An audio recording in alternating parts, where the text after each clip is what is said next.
सरकाराने यो संशोधन विधेयक ले भू कानून का ये बाद हमारे राज्य में जमीन के लूट का और भी रास्ता खुलेगा है कि एक भी इंच जमीन किसी भी भारी माफिया के हाथ में न जाए, और अगर इसमें सरकार को भी हमें पलटना पड़े तो हम उसमें पीछे नहीं हटेंगे। भ्रष्टाचारी नेताओं के करने हम जो जनता का हिसाब से संविधान संशोधन नहीं कर सकता, फिफ्थ शेड्यूल बदल नहीं सकता हमारे खातिर, और हम नहीं जिताते तुम नहीं जिताते ये कि अंधभक्ति जो महिलाएं छन उन जिताते वक्त विधानसभा लोकसभा।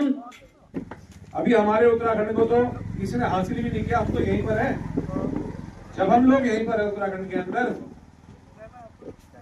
उसके बावजूद भी अगर हमें आंख दिखाने के लिए बाहर वाले आ रहे हैं, शायद उसके बारे में हमें पता नहीं है, इसलिए शायद पता नहीं कौन सा डर हमें अपने अंदर पाल के बैठे हुए कि ये पता नहीं क्या कर देगा। नमस्कार, आप देख रहे हैं पर्वतवाणी लाइव। मैं हूं आपके साथ विक्रम बिष्ट। इस वक्त हम मौजूद हैं पावकी देवी मार्ग पर टिहरी गढ़वाल में, और स्वाभिमान शंखनाद पहले उत्तराखंड के मैदानी क्षेत्रों में हुआ था, और अब ये उत्तराखंड के पहाड़ों में गाँव में होना शुरू हो गया है। और सामने आप देख सकते हैं मूल निवास भू कानून संघर्ष समिति के संयोजक मोहित डिमरी और उनकी पूरी टीम आज यहाँ टिहरी गढ़वाल पावकी देवी में पहुंची है। और इस गांव का जो नाम है, गांव का नाम आप देख सकते हैं नाई बागी। ऋषिकेश की स्थिति आप लोगों ने देख ली है। ये तय मानकर चलिए एक ऐसे व्यक्ति को मेयर बनाया गया है जो उत्तराखंड मूल का नहीं है। एक शुरुआत हो गई है। ये तय मानकर चलिए आने वाले समय में ऋषिकेश में मतदाताओं की संख्या और बढ़ाई जाएगी। वहां पे जो पर्वतीय मूल के लोग हैं उनको अल्पसंख्यक करने के लिए तमाम कोशिशें होंगी। अभी मेयर बने हैं, कल विधायक बनेंगे, फिर मंत्री बनेंगे, एक दिन मुख्यमंत्री बनेंगे, वो दिन दूर नहीं है। इस संकट, बड़ा संकट हमारे सामने है, उसकी शुरुआत हो गई है। और ये बात आप लोग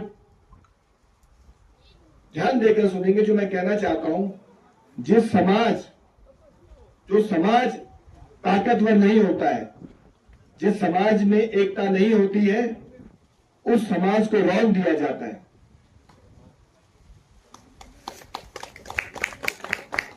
उस समाज की संस्कृति को खत्म कर दिया जाता है, और यही हमारे समाज के साथ हो रहा है।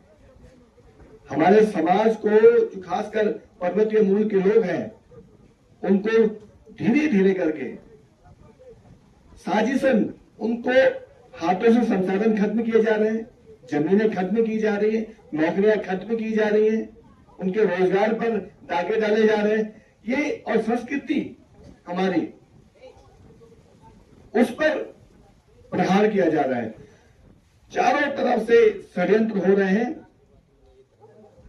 पर्वतीय समाज की ताकत को कमजोर करने का। आज हमने कुछ दिनों से देख रहे हैं प्रकरण की जिसमें पहाड़ के व्यक्तियों को गाली दी जा रही है, और विधानसभा के अंदर पहाड़ के ही विधायक चुप्पी साधे बैठे हैं। तो आप लोगों को चिन्हित करना है पहाड़ विरोधियों को। अगली बार अगर वो वोट मांगना है तो सबसे पहले उन्हीं से यही सवाल पूछना है कि आप लोगों को जब पहाड़ के लोगों को गाली दी जा रही थी तब आप लोगों ने चुप्पी क्यों साधी थी। और मूल निवास भू कानून का जो आंदोलन है, असल में आंदोलन अब ये गांव के क्षेत्रों से ही शुरू होगा, ग्रामीण क्षेत्रों से ही शुरू होगा। अब गांव गांव को जगाया जाएगा, चाहे पिथौरागढ़ के अस्कोट का गांव होगा, चाहे वो दुर्गी पट्टी का एक नए गांव होगा, चाहे वो देवरात का कोई गांव होगा, टिहरी का कोई गांव होगा, गैरसैंण का कोई गांव होगा। अब ये यात्राएं गांव गांव जाएंगी, और हम तब तक पीछे नहीं हटेंगे जब तक मूल निवास भू कानून लागू नहीं होगा। और मजबूत भू कानून मतलब से हमारा मतलब है कि एक भी इंच जमीन किसी भी भारी माफिया के हाथ में न जाए, और अगर इसमें सरकार को भी हमें पलटना पड़े तो हम उसमें पीछे नहीं हटेंगे। हम तो बोलते आर्मी वाली फैमिली से हूँ। मेरे ससुर जी शहीद हुए था, मेरा दुई दूर मेरा आर्मी छन, मेरा हस्बैंड खुद ASI है CRPF में, जम्मू कश्मीर ड्यूटी देना मेरे जो है। मेरे ससुर जी जम्मू कश्मीर हम शहीद हुए हैं, हम तो क्या देखी नहीं करता। तो जो भ्रष्टाचारी नेताओं के करने हम जो जनता का हिसाब से संविधान संशोधन नहीं कर सकता, फिफ्थ शेड्यूल बदल नहीं सकता हमारे खातिर, और हम नहीं जिताते तुम नहीं जिताते जैसे कि अंधभक्ति जो महिलाएं छन उन जीते थे वक्त भी जालन विधानसभा लोकसभा। और अब जब हमने का झेलिए हम भुक्तभोगी छो, हमारा गांव कोई सुविधा नहीं है भाई, कोई सुविधा नहीं है। हमने पर गांव गालू के लिए छोड़नी छो, अपने बच्चे एक शहर के लिए लेनी छा। स्कूल नहीं थे, हॉस्पिटल्स नहीं थे, कोई इंस्टीट्यूट नहीं थे बच्चों के आगे एजुकेशन के लिए। कैसे पढ़ाते हम अपने बच्चों को? सिर्फ एक चीज है जो उत्तराखंड को बचा सकती है, वो उत्तराखंड की एकता है। हमें छीनना पड़ेगा, हमें मांगना नहीं है, छीनना पड़ेगा। वही बात हिमांशु भाई ने भी बोली थी, हमें छीनना पड़ेगा। जब हमारी एकता होगी और वो वोटिंग डे आएगा, जिस दिन हमें बटन दबाना है, उस दिन हमारा फैसला होगा कि हर चीज जो हमारी है वो हमारे पास वापस आ गई है। आप देखते हो यूपी हरियाणा की गाड़ियां आती है, आए दिन माल छीन के चली जाती है।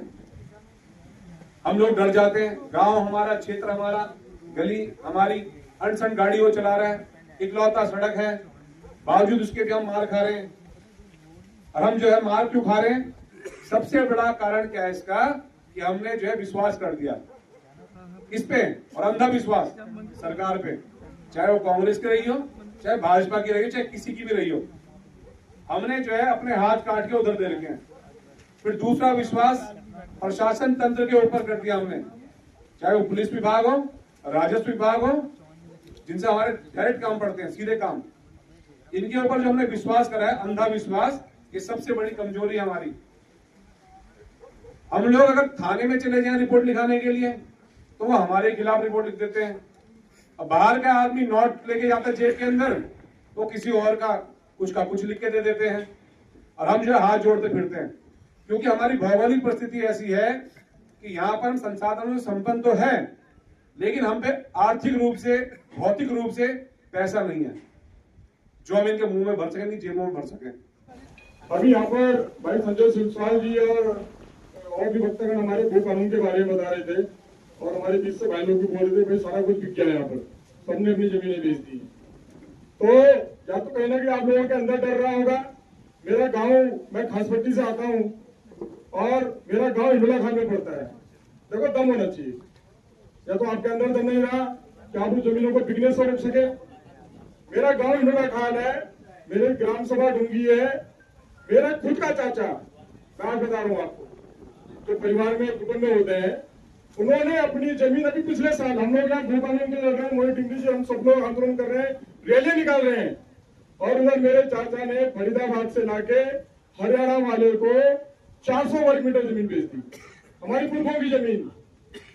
हमारे सारे और भी चाचा लोग सब शांत हो गए एकदम, अरे यार उसने तो बेच दी। लेकिन भाई साहब, मैंने ऋषिकेश में बैठ के, मेरे पुरखों की जमीन थी, देवप्रयाग तहसील में जाके तहसीलदार को धारा 76 में वहां पे दाखला खारिज पे रोक लगाई।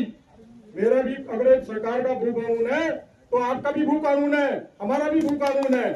हमने धारा 76 में जाकर मैंने अपने नाम से वहां पे एप्लीकेशन लगाई कि इसने रजिस्ट्री तो करवा ली, इसका जिंदगी भर दाखला नहीं होना चाहिए, क्योंकि वो जमीन ज्वाइंट जमीन थी, हमारे पिताजी के नाम से थी, हमारे चाचा लोगों के नाम से थी।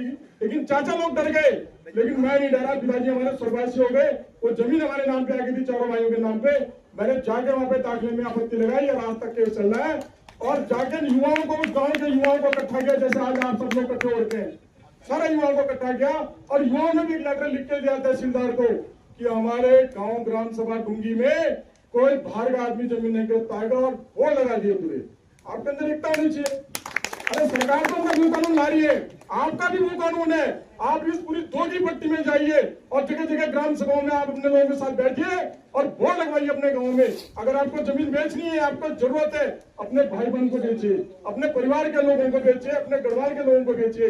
लेकिन बाहर के लोगों को जमीन बेचेंगे तो हम आपका सामाजिक बहिष्कार करेंगे। तो आपके पास भी अधिकार है, ऐसा नहीं है आपके पास नहीं है अधिकार। आपकी ज्वाइंट जमीनें होंगी, आप आपत्ति लगाइए अगर कोई आपका बाहर का आदमी, अगर आपके परिवार के लोग बाहर के लोग जमीन बेचते हैं। क्योंकि अभी भी 250 वर्ग मीटर का सरकार ने रखा हुआ है कि 250 वर्ग मीटर आके बाहर का आदमी आपके जमीन ले सकता है।